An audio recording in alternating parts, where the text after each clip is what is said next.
रामकृष्ण सावकाश रामकृष्ण हरी आपल्या नेवाळी गावामध्ये आमचे हरिभक्त परायण भंडारी यशवंत भोईर माऊली यांच्या निवासस्थानी गाडी येत आहे.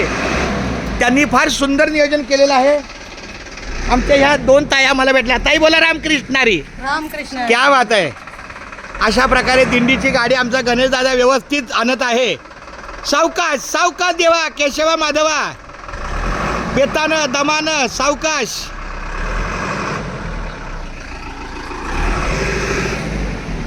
हा येऊ द्या नाद खुला.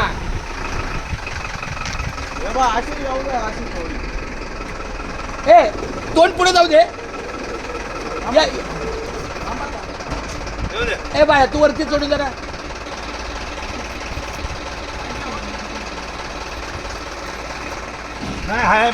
नाही वरती वायर अडकला.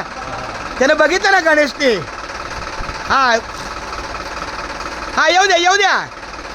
आता काय वायर अडली नाही. मारा राईट टर्न लेफ्ट टर्न.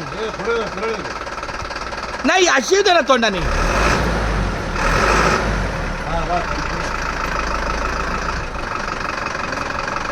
क्या बात है. येऊ द्या माऊली.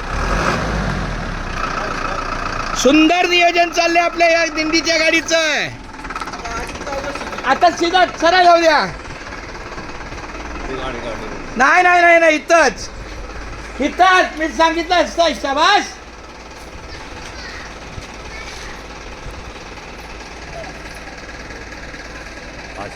असंच तोंड करू ना.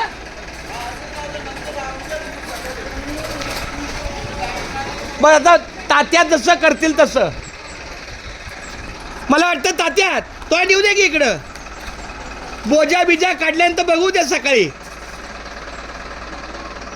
नाश्ता करून सकाळी निघू तेव्हा आपलं ह्या कपच्यात टाका मस्त आहे की.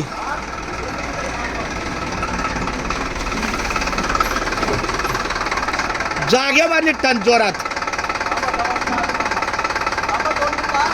हा तबा गणेशला उतरू द्या.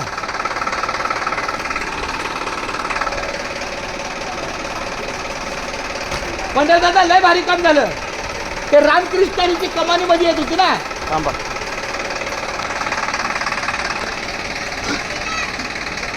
येऊ द्या.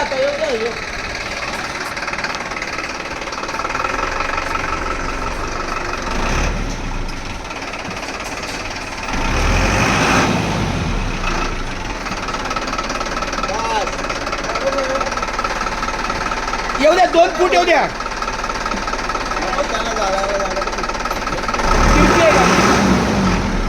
बस बंद करा. रामकृष्ण हरी. पाटील मारून झोपले ना. माझ्या बाळा हे माझ्या बाळ तुझं नाव काय आहे. गणेशची मुलगी नाही.